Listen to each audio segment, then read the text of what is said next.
Okay, what do I want to do here? This you could call video 22A because it's kind of an addendum to the last video. I'll show you why in a second. I showed you bearing edges, 3 videos, 5, 6, 7, 6, 7, 8 in the series, back a ways, on bearing edges and how they, regardless of all the configurations, shapes of bearing edges, they don't do a whole heck of a lot in changing the sound of a drum. Why? There's a reason for that. A bearing edge is basically a muting device. So I don't need these out anymore. Okay, so a bearing edge is a muting device. Here's a drum head. Collar, all right, here's your hoop. Collar, flat, right? Your bearing edge is sitting into this collar, which is it's a very stiff portion of the head. Very stiff. You want your bearing edge apex, whatever shape it is, double 45, whatever shape it is, you want the apex of the edge to hit, again, where flat meets the top of the collar. If it comes back in here into this stiff part, the head will not tension correctly. You get weird harmonics, weird sound, regardless of the tension. Now, there's something else here. The space between the collar and this hoop, it's very short. It's only half an inch, maybe 5/8 of an inch. It's very stiff.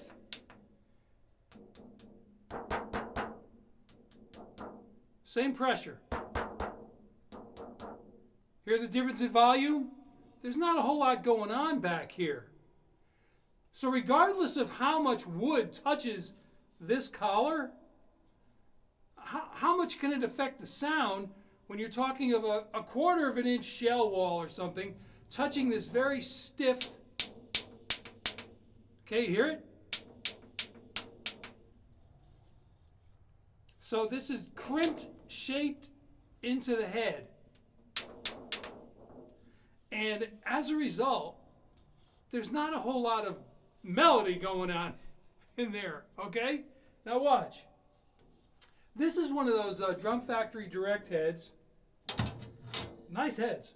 I think they're pretty good, especially for the money. This is an Evans, but this is a snare side, what is this, a 500, I think. Now their collars, if you can see this, I'll get it closer to the camera. You see there's not as much of a slope here. It goes up more straight, and then it comes over into the flat. Why? They call this their 360 head, 360-degree radius head. It will sit on any edge. It will sit properly on any edge because they move the collar back. And on the Evans head, it's a little softer in there. You don't get that same pop when you hit the corner. All right, so they're guaranteed to fit any drum edge, even a poorly single 45 that's out, just out flat to the outside edge. They say that'll even fit on there. Never tried it, but I'll take their word for it because I can see they've shaped the head differently.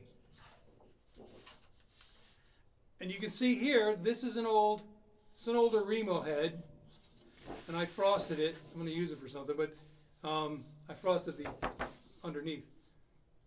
Just take a look at the shape of that head. You see the slope? Whereas the Evans comes up more straight, this slopes more. Causes you to have to deal with the bearing edge. But by the same token, it's stiff. Hear the pop? It's very stiff. There's not a lot of melody going there. When you put the wood against that, you're not, what are you affecting when everything is happening out here? Now watch. The drums that I just showed you in the last video, the 5 drums, I'm going to show you the bearing edges of each one. Okay, here's the 3 1/2, 3 5/8, whatever it was, 3 3/4 by 14. The bearing edge. Okay, here's what it is. First one. All right, it goes around over right to the straight inside of the shell wall. Okay, there's no back cut. I never used this before. Wanted to try it, see what it does. Didn't really make any difference at all in the sound of the drum. And it's very easy to cut. You don't have to worry about two cuts. It's just one cut. Zink. All right, so there it is. It's just a round over a bit. Now let me get into a little bit of carpentry here, woodshop stuff, if I may. Just if you're not familiar with it, I'm going to show you. Okay, here is a typical round over bit. So you've got your bearing wheel that spins. You're putting the shell against that. Okay. Come down, the round out scoop, but then it also drops down. And this is also a cutting edge here. I'll show you how that comes into effect in a second, in a minute or so. But here's my edge. I think I used a bigger bit than this one. I did. I used the next size up. And when you put it on a router table, you want to make sure that that bit doesn't come up any higher than where that scoop ends right there. Otherwise, you're going to start getting a straight cut in there. But that's not necessarily a bad thing. I'm going to show you in a second. But that's the typical round over. And you can do a baseball bat edge. Okay, you can set your shell and you can go here and both sides, inside and outside, and you get this. Or you can just do the one side. And you need this is a bigger radius. This is a 5/16. So you need a 1/4 of an inch radius to be able to get all the way back to the flat. All right, now, the snare bed. Can you see it? Very shallow snare bed. There are times when I put very deep beds on. And by the way, this, you see that? You can see it's torn out. This is an extremely thin veneer. It's beautiful, but it's the thinnest veneer I've ever gotten. And boy, when the router hit it, it just tore out certain sections, little pieces here and there. You don't see it because the head covers it, but man, that was thin stuff, like paper, literally like paper. And it's beautiful veneer. I've still got a bunch left. I covered Tom's drums in this. And anyway, that's what those marks are, little burn marks or tear marks. Unfortunate, but get what you pay for, I guess. All right, so the snare bed on this, very, very shallow. All right. Now, the second drum, the 5.5 or 5 5/8 by 14. Okay, same bearing edge as the other 14. I did the same thing on this. Rounded it over, flat on the inside. Okay. A slightly deeper, if you can see it, a slightly deeper snare bed. I experiment with this stuff just to see. Sometimes I make them sharp, sometimes I make them flat, broad, thick, just to see what's going to happen. And I don't get fancy with them either. I can even see this one.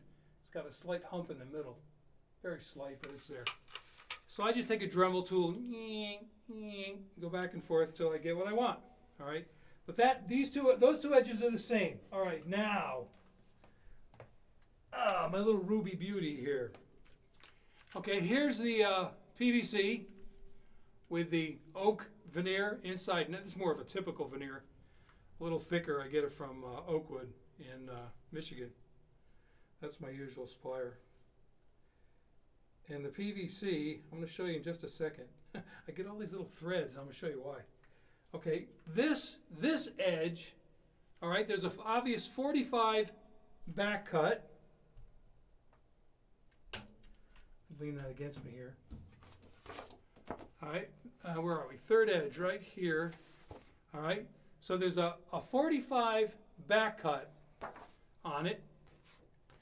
Then I went to round it over, but I think I used this bit, which is a smaller bit. And I got into my flat, my vertical cut. All right, so the radius, I went past the radius. And as a result, I got this little, okay, you can see, I've drawn it as best I can. You can see the round over, and then there's this little zip, and then it goes up. And that is catching the straight on the bit. I thought, well, I guess I can sand it out. And you know what? I'm going to leave it that way because that would be even less of the drum head touching. I think I'm going to leave that just to see if it makes a difference. And you can hear it. Hear that? That's that little straight edge in the cut. All right, so it rounds over, comes up, and then back cut. So that's how that came out. The snare beds, real shallow here. Real shallow. If I put it, they're broad too because I had the 40 wires on there. So it's a real broad, pretty much from lug to lug on that one. A little deeper. If you put a straight edge on it, you know, you're going to see, normally I go 1/16 of an inch. Sometimes I'll just experiment shallow. I've gone as much as 3/16, even 1/4 of an inch I remember going on an old drum. Now, so here's here's the Purple Heart. And I forgot to mention, everything else looked the same color because I mixed my dyes together. I usually just yellow, the primary colors, yellow, blue, red. And I just get all my colors from there, just mixing them. But I got a pretty good Purple Heart match on the dowels and the hoops. But everything's waxed, and you can see it's 32 staves, and they're all flat. Inside and out, didn't round over anything, okay? Now, this edge, this is thick wood. I use a 45-degree chamfering bit, and you can see, if the camera picks it up, the orange color from the Padauk, the last thing I did. I need a really long, or what you call a wide bit, because there's just so much wood to take off on the inside. Normally a 45-degree chamfering bit could be that size right there. Most guys will use something like that, but it won't go far enough in if I use that, so I have to get a longer bit. These bits are old too. I need new bits, but anyway. All right, so there's a 45-degree inside. Now this outside edge is not a clean round over. You don't have to put a typical round over on it. All right, so the last two have the same edge. 45-degree inside cut, and then kind of this sloped sort of round over. What is that? Okay. Here's a larger, all right, 3/4 inch round over bit. Now on the table, again, you've got that corner right there and you want to stay away from that edge. But if you just deal with the radius and you put your bit the table right there, I would need a 1/2 inch shell, at least, to use that entire bit and get that whole scoop out of there. But what happens if I bring it down? So I'm not getting the same radius of a cut. I'm making it a little more shallow, and I explained this in the bearing edge videos, but here's the bit to show you how to do it, okay?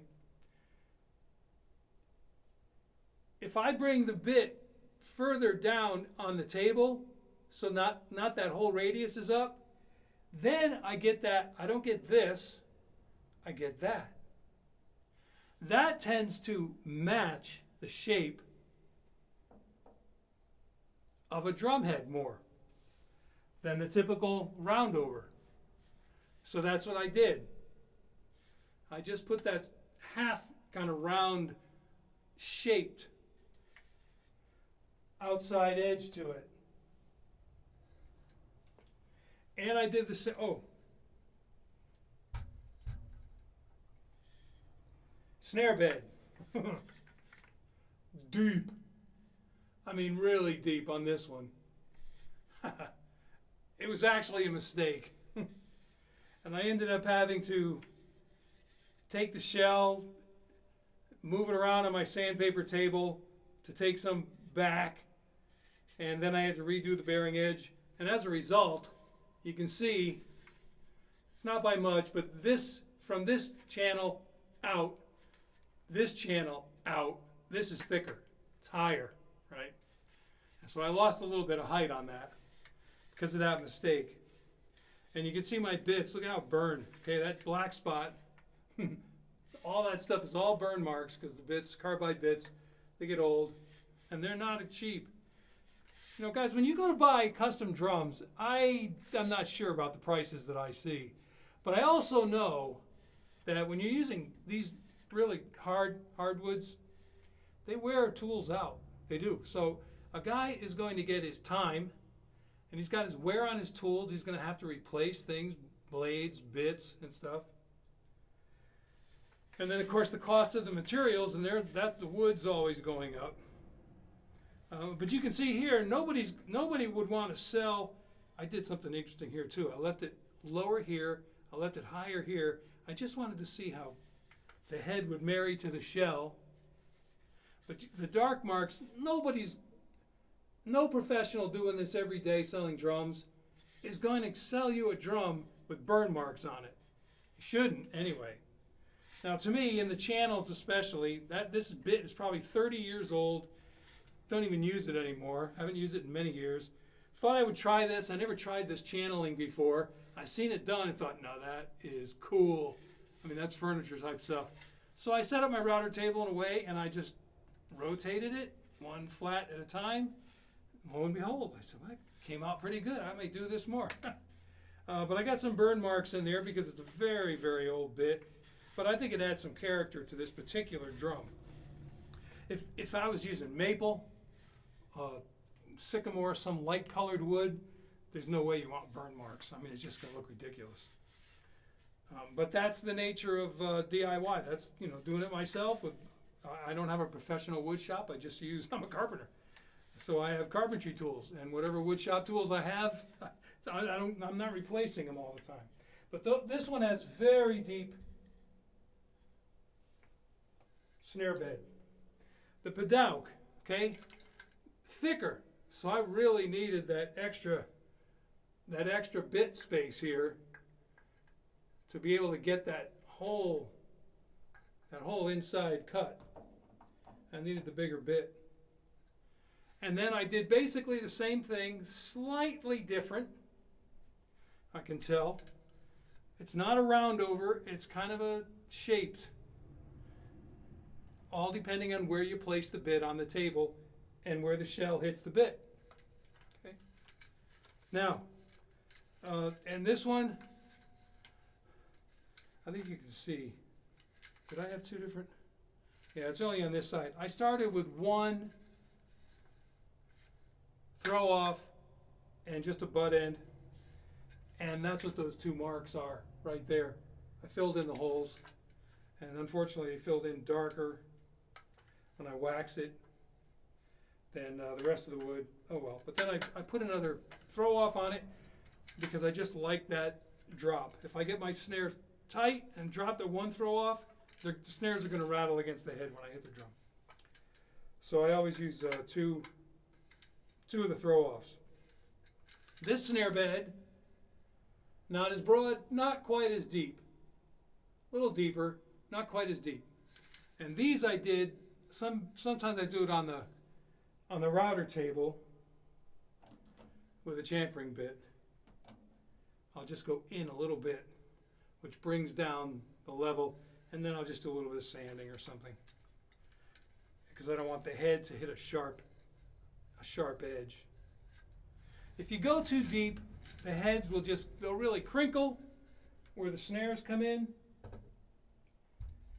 Doesn't necessarily affect it that much. And some guys actually like that because they claim, I've tried it, I don't necessarily think it works. Maybe, I don't know. You know what the nature of snares are. Bass guitar makes them rattle. Your bass drum, the rest of your drums, especially one tom at the right pitch, makes the snares rattle like crazy. So some guys say if you get a really deep snare bed in there, the crinkle in the head, you don't get it quite as tight as the rest of the skin. And so the snares tend to not buzz as much from sympathetic vibrations. Maybe. I tried it, and I can't say that I've ever noticed any big difference. So those are the 5 the bearing edges used, 2, 2, and 1, the way they were done. And there's no great differences. I'm telling you, man, all this talk about bearing edges being important, the only thing that's important is that the head seats correctly and stays out of the collar area. Otherwise, however much wood touches this collar portion, it's not going to do that much. Whatever kind of a muting device it is, there's just not enough going on here for vibration. It's attached to the hoop, then the flat comes out, and that's where all the vibration is, not back here. To me, I just look at stuff. This is common sense. This is just common sense. This is the way you have to look at this stuff, to me. So I start seeing comments, and I start seeing all the super hype about all this kind of stuff. God, it just began to drive me crazy about, 25 years ago, because I began to see, no, it's not so. I'm experimenting with my own stuff, and I can see it doesn't make a tremendous difference. It just doesn't. Nuances, subtleties, play the drum all by itself, you might hear these differences. Put that drum in a drum set, in a band, poof, gone. It is masked over by the sound stage and the sound field created by the rest of the band. That's the reality of it. So I'm not against artisans who make gorgeous, beautiful drums. People want to pay that much money for them. They're buying a work of art as much as a musical instrument. But is that musical instrument going to sound tremendously better than a drum that you pay half the price, even a third of the price? No, all drum companies put out really nice snare drums now at all levels. Even the beginner stuff. Even the beginner stuff is better than the stuff when I grew up. So anyway, that's what I wanted to share on bearing edges again, and show more details of it to give you an idea that when somebody says, here's the bearing edge, 45 back cut, round over, shaped, double 45, etc., then round over to a flat. I guess that was I didn't know that.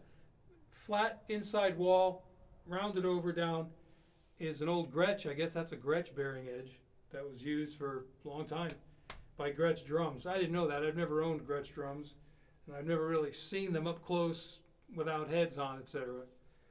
So I didn't know that they use that edge. I thought I would try it just to see. I've never done it before, and it's real easy. It's simple. The heads fit on fine.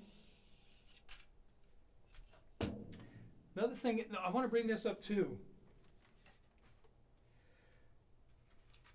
People talk about the plywood drums and how they're kind of, Banana Republic looking, right? They're just, come on, man. That's your little experiment. They're not real drums. Hey, yeah, they are. Just because they're different. But, okay, this time, here's what I'll do. I'll color the shell, finish it, I'll put regular lugs on it, in this case, bridge lugs, and just get some hoops. Now, both these drums are light, and the fact of the matter is, I got some 1.6 hoops for them. I wanted the drums to remain as light as possible. And for the most part, I don't really like metal hoops. They destroy your drumsticks. I'd rather have wood hoops. And so I came up with a way. I don't have it here. As a matter of fact, I can't even find it. But on a metal hoop, on a triple flanged hoop, comes up, boom, boom. Get some vinyl tubing. It's like 1/2 inch, maybe 5 inch vinyl tubing. Cut a piece out, slice it, and put it on the hoop. Does not change the sound at all. You still get hard rim shots, but your sticks don't take anywhere near the beating. But in the case, I noticed, especially on this one, well, all the drums really, this is not a 13 and 7/8. This is a 14-inch shell, full 14-inch. These bridge lugs, which I've had for a real long time, used to have them on my drums back in the 90s, and I replaced them with the Legend lugs on that leather set. But these bridge lugs are sitting right on that 14 inches. Okay, this is not a small shell. How can there be a splay in the tension rods? I looked at that and said, wait a minute, that doesn't make any sense. Well, because most companies are now putting gaskets behind their lugs, and they're pushing the lugs out a little bit, I think manufacturers of hoops have come out a little bit with the hoops themselves, and the ears have come out a little bit. So without the lug gaskets on this, my hoops are out a little bit, and when I put the tension rod in, I'm getting a back splay on it. It's not a lot, but it's not going in perfectly straight either. These other drums are all doing the same thing, and I made my own gaskets of whatever kind of spacing material I had around, plastic, whatever, 1/16 of an inch thick. And then most of the lugs, most of the tension rods are all going in straight. This drum now I'm going to have to come up with 20 gaskets that fit that configuration of the bridge lug, and throw these lugs out so I don't get that same splay. 'Cause I think the hoops are just a little bit, few millimeters bigger than they used to be. There's just no way that a 14-inch drum, lugs mounted right to the 14-inch, those rods should not go in perfectly straight. Doesn't make any sense. It's like the hoops might be a little bit bigger to accommodate, the ears come out a little bit farther to accommodate all these lug gaskets that everybody's putting on their drums now. And I defy anybody to tell me that lug gaskets affect the sound of a drum either. You might protect the finish. I'm not going to remove the lugs, so what difference does it make if I leave a footprint into my finish or into my wrap or whatever? And guys, they get really anal about this stuff, you know. Hey, if that's your thing and you want your shell to stay as perfect as possible, get free floating. don't touch them with any hardware. But the lug gaskets, they don't, one way or another, they don't make any difference. Wood lugs, metal lugs, all this stuff, it really does not make any significant, noticeable difference in the sound of a drum. It's all hype. It's all hype. It's unfortunate. It's unfortunate that it exists. But I still endorse DIY, man. People should, if you can handle a drill, you can make a drum. No kidding. You can buy the shells, and they can already have the bearing edges put on them, snare beds put on them. All you have to do is drill the holes. You say, well, I don't know where to drill the holes. Then you get a Drum Foundry layout mat, or a cake, a cake or pie layout mat, and it's all mathematically correct for 6, 8, 10, 12 lugs. I had to use 8. I had to use the 8 on the mat, and then divide everything in half to get my 16s and my 16 points in the hoop. You know, all this can be done. It's really not. It's not as hard as you think. If you're just not good with tools at all, I get it. But if you can handle a drill, and you can mark out where the holes go, drill the holes. Just be careful. Put a little backer on there so you don't blow out the back of the holes. May happen anyway. But then you just assemble everything. All you have to do is the measurements between the holes, etc. And then you just assemble everything. You got a drum. Put wrap on it. It's your drum. Put a finish on it. Stain it. Dye it. Finish it. Your drum. Your custom drum. It'll sound as good as anything else out there. I'm not kidding you. It really will. So anyway, that's it for the addendum for the 5 snare drum comparison and some stuff on bearing edges.